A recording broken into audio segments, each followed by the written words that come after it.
The LG G2 is the company's latest flagship that's supposed to bring the brand back to the glory days. The smartphone ditched the Optimus moniker, aiming to underline the company's change of strategy. The Koreans have learned their lesson and have understood that it's not simply enough to stick the most powerful chipset and greatest display technology on offer. This time, they have paid proper attention to software and ergonomics. Inside our review unit package, you'll find the usual leaflets, an AC adapter,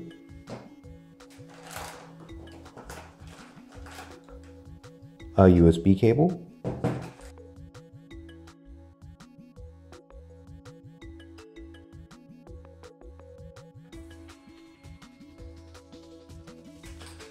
and a one-piece Quad Beats 2 headset with a 3-button remote. The headset is certainly more premium than what you'll find in most of the smartphones on market these days.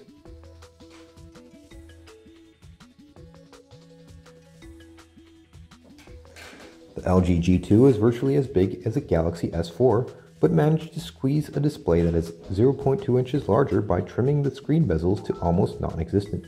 This not only improves handling, but also gives the front panel a really impressive look.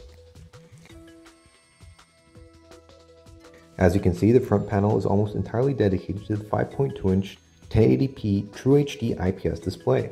It has 424 ppi pixel density and stunning image quality, with viewing angles so wide that icons look as if painted on the screen, and nicely punchy colors. Unlike the Optimus G Pro, the G2 display is very low on reflections, so its image quality doesn't degrade in brighter environments either. The back of the LG G2 is where all the action happens. There is the 13 megapixel OIS camera with LED flash. Just below the camera there are three hardware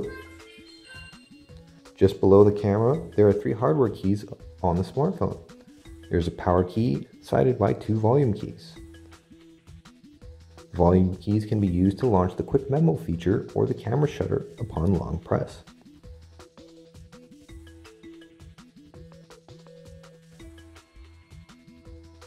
The key in the center also has an LED lit rim that doubles as a notification LED. LG made a big deal out of the key's location. The company has done lots of research and found that the back-mounted buttons allow for a more secure grip and more intuitive operation as they fall directly under your index finger. And we're glad to report that it is not just PR talk. The unorthodox location is really very convenient. It's really one of those cases when we thought, how come no one thought of this earlier?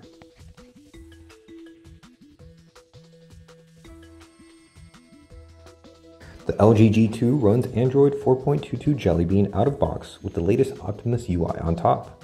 The Snapdragon 800 chipset is the most powerful that can currently be found in a mobile phone, so you can bet everything runs smoothly. Besides the lock-unlock key on the back, LG came up with something we've already seen on some Nokia Asha phones and the N9. A double tap on the screen will wake the phone, so you don't need to press any buttons. LG even improved upon that gesture by allowing you to lock the phone with another double tap on an empty space or the status bar.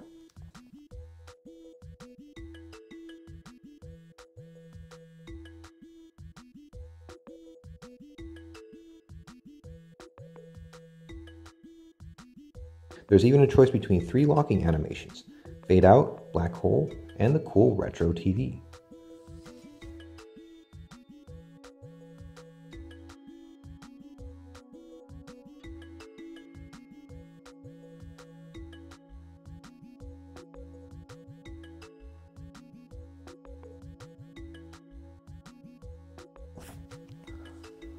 Leveraging on the front-facing camera, LG has implemented Smart Screen and Smart Video features.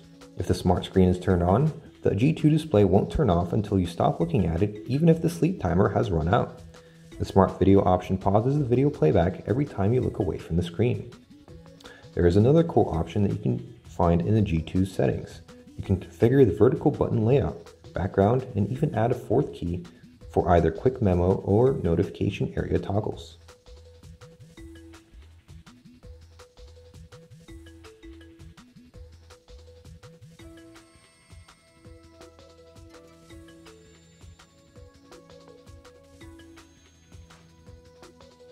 Thanks to the multi-user support integrated into Android 4.22, LG has developed the so-called guest mode.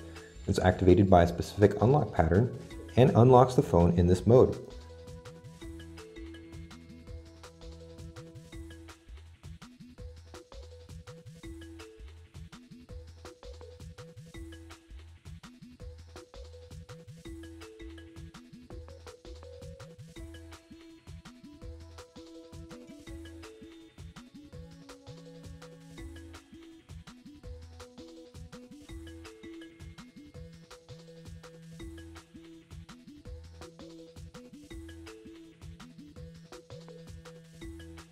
There is no app drawer in the guest mode. You can access up to 5 apps in there.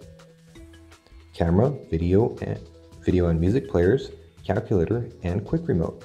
If you want to go back to use the phone normally, lock the screen and unlock it with your standard unlock pattern, not the guest one.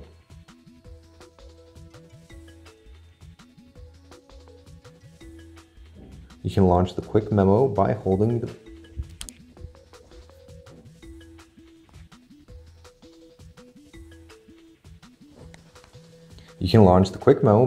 volume up key at the back or with a swipe from the bottom of the screen. The feature captures a screenshot and lets you draw on top of it and save the whole thing as a note. You can even pause what you're doing on the quick memo, use the phone, and then bring it back. It's a nice feature and quite easy to use, even though there is no stylus with the G2. LG Q-Slide Multitasking is also on board the G2. It supports up to 2 floating windows. These windows can be resized and made partially transparent, but only 9 apps support Q-Slide mode at the moment. These apps look a lot like the mini apps found in Sony's Xperia flagships. The notification area has configurable toggles on top, along with shortcuts for the Q-Slide apps, and can be configured as you like. The app switcher has a shortcut to the task manager, where you can kill all running apps.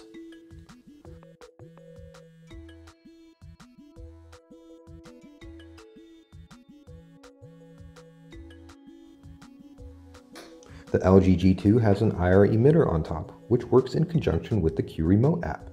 The app supports controlling TVs, set-top boxes, projectors, and even air conditioning units. You can have multiple devices saved, each assigned to a room so you can easily find the one you need. The camera department got several interesting new features. The still camera can create PR panoramas, which is LG's name for photospheres, and features intelligent auto mode for automatic scene selection.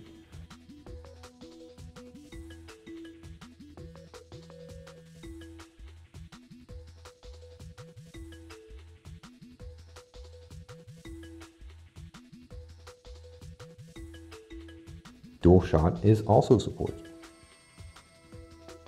The video camera can shoot footage with the front and back cameras simultaneously, capturing both your subject and yourself.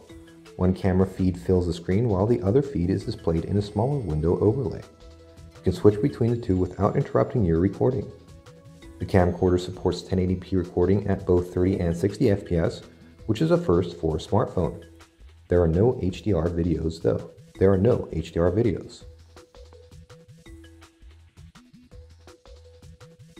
Besides all these cool fidgets, you'll find a familiar Android user interface, home screens with widgets, wallpapers, and even system fonts.